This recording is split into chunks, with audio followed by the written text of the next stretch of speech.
Hello, c'est Kevin et bienvenue dans ce nouvel épisode de Crypto Time. Aujourd'hui, on va parler de macroéconomie, mais juste avant, si ce n'est pas encore fait, abonne-toi à la chaîne, s'il te plaît. Pour toi, c'est gratuit, mais moi, ça me soutient énormément et ça me permet de continuer à te proposer du contenu chaque semaine. Donc pour revenir sur le programme, on va revenir bien évidemment sur la guerre commerciale lancée par Trump. On va parler des baisses des taux qui s'annoncent en 2025. On va faire un point sur l'inflation.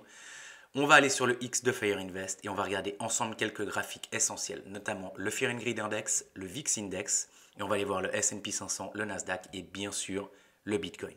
Reste bien jusqu'à la fin parce que tu comprendras vraiment que tout est lié. Et ça va te donner une vraie vision d'ensemble sur ce qui pourrait arriver dans les prochaines semaines. C'est parti!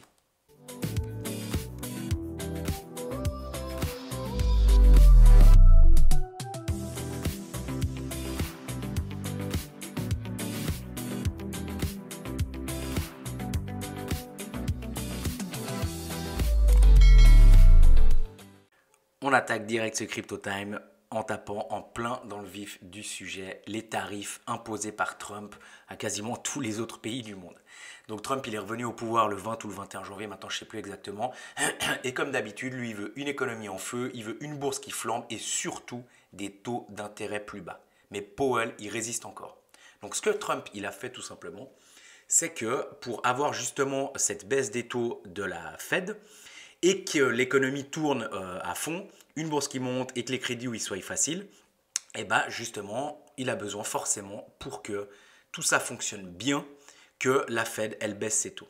Parce que tout simplement, un taux plus bas, ça égale de l'argent moins cher à emprunter. Donc forcément, si l'argent il est moins cher, et ben, il y a plus d'investissement, plus de consommation.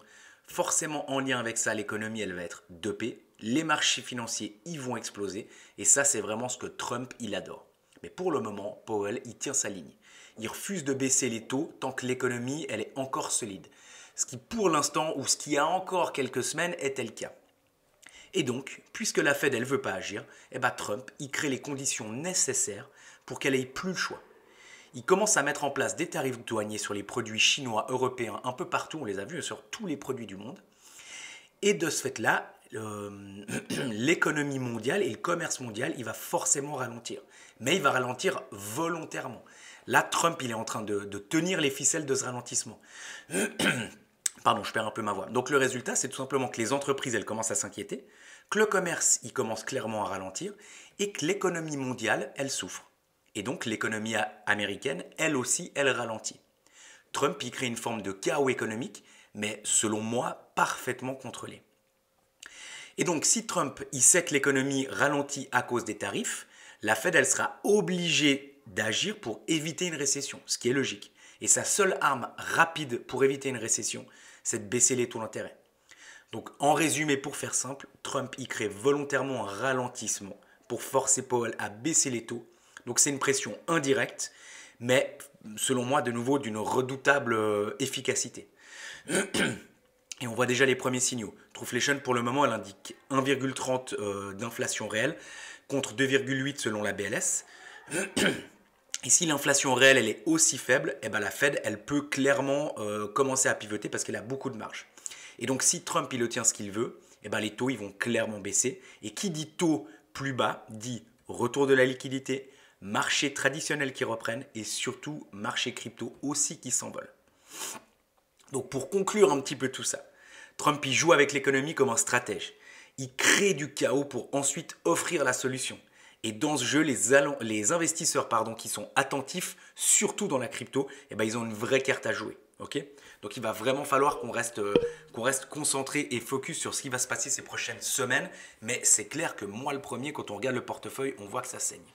Donc on voit aussi là, il a sorti carrément ce tableau où il met les frais de douane réciproques. Donc il est vraiment motivé. On voit aussi que là, l'inflation pour le moment, elle est largement en dessous des 1,5, elle tient bien. Et là, on peut voir aussi que ça, c'était quand? C'était le 3 avril. Les chances de récession étaient de 52%. Et je crois, si je dis pas de bêtises, je l'avais mis aussi sur le X. Tu vois, là maintenant, non, toujours de 53%. Ça, c'était hier. Je ne crois pas que j'ai remis quelque chose. Mais voilà, on voit que les statistiques, elles commencent à tourner. Elles seraient entre 50 et 60% pour qu'il y ait une récession aux États-Unis. Là, on l'a vu aussi ici hein, sur le X de Fire Invest, qu'il affirme que tous les pays touchés par les tarifs douaniers l'ont contacté pour négocier. Donc je ne sais pas si c'est vrai ou si c'est une intox, c'est vraiment difficile de dire, mais selon moi, ça sort pas de nulle part non plus. C'est peut-être pas 100% vrai, mais c'est pas 100% faux non plus. Donc voilà. Et hier soir, il y a Jérôme Powell qui a parlé. Et je crois que ici, voilà. Donc pour le moment, lui, il voit que clairement l'impact, il est plus fort que prévu, qu'il y a des risques d'inflation durable, parce que bah, forcément, si tout commence à coûter plus cher, bah, l'inflation, elle va reprendre. Il faudra voir aussi à ce niveau-là comment ça va se passer. Et et qu'il y a un vrai ralentissement économique possible. Ça, c'est vrai. Donc la Fed, pour le moment, elle reste prudente en attente de plus de clarté. Donc on verra comment ça va se passer. Et on voit aussi hein, sur Polymarket que là, les 8 taux, les 8 baisses des taux 5 et 4, ils ont vraiment pris ici l'ascenseur. Et donc, ils sont même sortis du schéma, les 1, 2 et 0, 1, 2 baisse des taux. Avant, elles étaient justement dans ce graphique-là et maintenant, elles ne le sont même plus. Parce que bah, justement, vu qu'il y a un vrai risque de récession aux États-Unis, et bah, tout le monde presse qu'il va y avoir plus de baisse des taux. Et on va le voir justement, on va passer sur le CME FedWatch Tool ici. Hop. Donc si on vient ici, on voit que là on est le 7 mai. Le 7 mai pour le moment il y a 66% de chance, on va dire ça comme ça, qu'on ne baisse pas les taux. Mais si on vient ici sur le mois de juin, donc on a les taux à 4,25, 4,5. On voit qu'en juin, on a 63% de chance de baisser les taux. Donc là on serait à la première baisse des taux. Ensuite en juillet, on voit qu'on a 61% de chance aussi de baisser les taux. Et on voit qu'il y a plus de probabilité de baisser les taux de 50 points que plutôt que de les laisser au même, enfin, non, pardon, ouais, plutôt que de les laisser au même pourcentage. Donc, ça sera une belle baisse des taux ou même une très belle baisse des taux. Ensuite, en septembre, si on regarde, là, pareil, on target aussi une baisse des taux. Et ensuite, si on vient en octobre, pour le moment, à 2% près, il n'y a pas de baisse des taux, donc on est toujours à 3. Et si on vient ici sur décembre, on voit que là, par contre, de nouveau, on price aussi une baisse des taux. Donc, pour le moment, il y a 4 baisses des taux qui sont annoncées, avec plusieurs fois aussi des gros pourcentages pour peut-être directement 0,5 points de base au lieu de 0,25 points de base. Donc, on voit vraiment que là, les prévisions de baisse des taux cette année, elles commencent vraiment à s'affiner et on voit que de plus en plus, il y a plus de probabilité de baisse des taux. Si on passe ici sur Trueflation, alors pourquoi? Hop, on va juste attendre que ça charge. J'ai un petit souci d'ordinateur ce matin, c'est assez compliqué. Voilà, bon, on le voit avant. Ah bah voilà, on le voit maintenant au graphique. On va venir ici sur Simon, on n'a pas besoin d'autant. On le voit hein, ici, on est à 1,30%. C'est le plus bas depuis. Ici, on n'avait pas touché 1,30. Ah si, on avait pile touché 1,30 le 6 mars. Mais c'est le plus bas depuis, si on regarde même une année, on n'était pas venu aussi bas. Tac, 1,30, on n'avait plus touché, là 2,97. Ici peut-être, bon on était en déflation même ici. Mais voilà, c'est le plus bas depuis le Covid. Donc on voit quand même que les datas qui sont pour le moment annoncées par la Fed sont pas tout à fait les mêmes. Mais c'est pour ça que ça va être très intéressant de voir fin avril quand on aura typiquement les PCE Core qui eux vont être de fin mars. Et bah, eux, on devrait vraiment avoir des belles baisses parce que le PCE Core à fin mars était de mémoire à 2,3 ou 2,4%. Donc là, on voit toujours que pour le moment, il y a une vraie désinflation aux États-Unis. Maintenant, justement, la Fed, pour le moment, elle est obligée de continuer à être très prudente parce qu'elle sait que l'inflation risque de reprendre l'ascenseur avec ses tarifs douaniers. Maintenant, pour faire très court, on ne va pas prendre tous les graphiques non plus. On va juste venir ici, hop, sur un graphique clean du Bitcoin. On va fermer ça. On va mettre ça en grand pour voir un petit peu ce que nous fait le Bitcoin depuis quelques jours. Et là, on voit quand même que malgré tout, le Bitcoin, il tient quand même assez bien son cours. On a fait un point bas ici le 11 mars, 76 720 à peu près. Et on voit que depuis, on est quand même sur hein, si on le trace comme ça, tout simplement, on est quand même sur une trendline, hop, haussière, ok. Et donc on va voir, on va essayer de la garder justement et de réintégrer l'ancien range qui était à peu près ici autour des 92 000. Donc on va voir entre les 80 entre les 83 000 et les 92 000. Là c'est clair que c'est des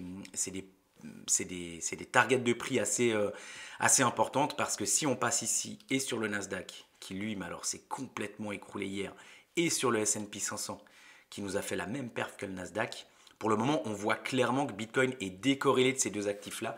Donc on va voir lundi à l'ouverture des marchés traditionnels dans la journée si le Bitcoin se corrèle à eux ou si pour le coup il arrive vraiment à bien résister, parce que pour le moment quand on voit ça et qu'on voit le Bitcoin qui clairement tient son prix, ça donne quand même de l'espoir. Ça donne quand même de l'espoir. Maintenant, on espère vraiment qu'il va parvenir se recorréler début de semaine prochaine avec une grosse baisse.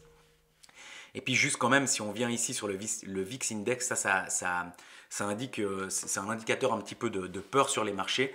On va le passer juste en weekly pour voir. Ici, hop, on était déjà en weekly, pardon. Si on revient ici, on n'avait plus une clôture aussi haute depuis tout simplement le crash Covid. On avait eu ici le 5 août quand le Japon avait annoncé qu'ils augmentaient leur taux de 0 à 0,25 ou de 0 à 0,5, donc ce qui n'était vraiment pas grand-chose. On avait eu cette grande peur le 5 août, mais on avait eu peur et on avait clôturé en bas. Là, on a vraiment clôturé ici, et donc ça n'était plus arrivé de clôturer dans cette peur massive sur les marchés depuis justement le Covid. Donc on voit, on le sait, on le ressent, on le voit sur les réseaux, on le voit un petit peu partout. Il y a une vraie peur de ce qui est en train de se passer. Maintenant, comme je te le disais en intro un petit peu de ce Crypto Time, selon moi, le mieux qui puisse arriver, alors avec effet immédiat sur nos portefeuilles, je suis d'accord que ça va faire mal, ça fait peur et ça va créer beaucoup de doutes, mais le mieux qui puisse arriver, c'est une récession éclair. Exactement la même chose que si on prend le crash Covid, parce que là, la Fed va être obligée de réagir rapidement, va être obligée de baisser ses taux rapidement et de manière agressive et de manière répétée aussi. Donc là, ça sera peut-être pas 4 baisses des taux, mais 5 ou 6, peut-être que dès mai, ils devront baisser. Et puis surtout, ça sera peut-être pas à chaque fois 0,25 points de base, mais peut-être 0,5 ou 0,75 peut-être aussi, pour aller vraiment plus vite, pour dynamiser cette économie. Et donc Trump aurait eu ce qu'il veut. Parce que ce qu'il faut bien se dire aussi, c'est que Trump, là, il met des frais de douane. Il met des frais à tous les pays, des tarifs douaniers à tous les pays.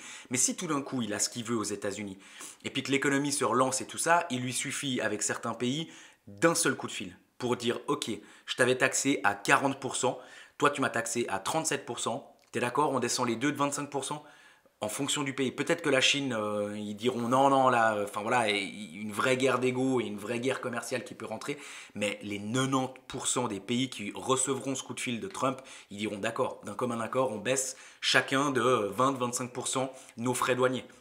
Et donc tout le monde serait de nouveau content, les marchés seraient apaisés, Trump il aurait ce qu'il veut parce que les taux d'intérêt on les baisse pas et on les remonte pas tous les mois non plus. Donc là si on entame une vraie phase de baisse, ce serait pour un long moment. Donc il faut voir ça aussi. Et aussi autre chose que j'ai pas parlé là, c'est que la Fed avait annoncé à son ancien FOMC fin 19 mars je crois, qu'ils allaient réduire le QT, donc le quantitative tightening, de je ne sais plus exactement combien, mais je crois qu'ils allaient le maintenir à environ 5 milliards. Et donc après, possiblement, ils vont passer en QE, c'est le quantitative easing, et ça c'est tout simplement c'est tout simplement en fait la planche à billets qui est allumée. Et là-dessus aussi, j'ai déjà fait une vidéo et je peux te lancer, je la mets juste ici en haut de l'écran, comme ça tu peux aller la regarder si ça t'intéresse. Pour terminer, j'aimerais quand même juste voir ça, parce que ça c'est quelque chose que même moi j'ai pas vu souvent. Si on regarde ici, on voit que sur les marchés traditionnels, alors là c'est même plus de l'extrême peur, on est à 4 sur 100. Donc là on est vraiment dans un fear qui est extrême. Et si je viens ici juste sur CoinMarketCap pour regarder le Fear and Greed Index sur les cryptos, nous on est plutôt autour de 27, mais on voit justement que clairement Bitcoin il résiste vraiment bien. Et donc la grosse différence, elle se fait à ce niveau-là. Merci beaucoup d'avoir regardé ce Crypto Time. J'espère vraiment que ça t'a aidé à y voir plus clair sur la situation macro et les impacts possibles sur les marchés. Si tu as appris un truc ou que ça t'a fait réfléchir, pense à liker la vidéo et laisser un petit commentaire. Et surtout, je le répète, abonne-toi si ce n'est pas déjà fait. C'est gratuit, mais moi ça me soutient beaucoup et ça me motive surtout à continuer à te proposer ce contenu chaque semaine. Et comme toujours, n'oublie pas, agis aujourd'hui pour devenir demain. Je te souhaite un bon week-end.